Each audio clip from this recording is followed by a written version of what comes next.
महाराष्ट्रामधलं सध्याचं असणारं युतीचं सरकार, यातले 3 घटक भाजपा, शिवसेना अजित पवार गट, शिवसेना शिंदे गट आणि राष्ट्रवादी अजित पवार गट यांनी निवडणुकीच्या आधी जाहीरनामा प्रकाशित केला होता 2024च्या सार्वत्रिक विधानसभेच्या निवडणुकाच्या आधी, आणि त्यांनी शेतकऱ्यांना अपील केलं होती, तुम्ही आम्हाला निवडून द्या, आम्ही तुमची कर्जमाफी करतो असं जाहीर केलं. या तिन्ही घटकांनी जाहीर केलं. जाहीरनाम्यात त्याचा उल्लेख आहे. आणि जेव्हा 10 मार्च 2025ला जेव्हा अर्थसंकल्प मांडला माननीय अजित पवार साहेबांनी, जे राज्याचे अर्थमंत्री आहे, उपमुख्यमंत्री आहे, आणि त्यात त्यांनी म्हटलं की राज्याची आर्थिक स्थिती खराब आहे, त्यामुळे शेतकऱ्यांना कर्जमाफी देता येत नाही असं म्हणून त्यांच्या म्हणण्याचाच पुनरुच्चार मुख्यमंत्र्यांनी केला की सरकारची भूमिका आहे.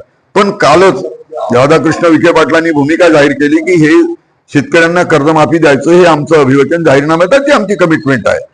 कबूल करून मतं घेऊन सत्तेत येऊन कर्जमाफी द्यायचं आता राज्याची आर्थिक स्थिती म्हणून सरकारने टाळलंय, म्हणून हा शेतकऱ्यांचा विश्वासघात सरकारने केलाय.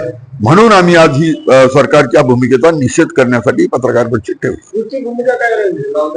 आमची पुढची भूमिका, आम्ही शेतकरी संघटनेची कार्यकारिणी बोलवायला अध्यक्षांना विनंती करतो आणि अध्यक्षांनी कार्यकारिणी घेतल्यानंतर अध्यक्ष पुढल्या आंदोलनाची भूमिका त्या कार्यकारिणी जाहीर करतात.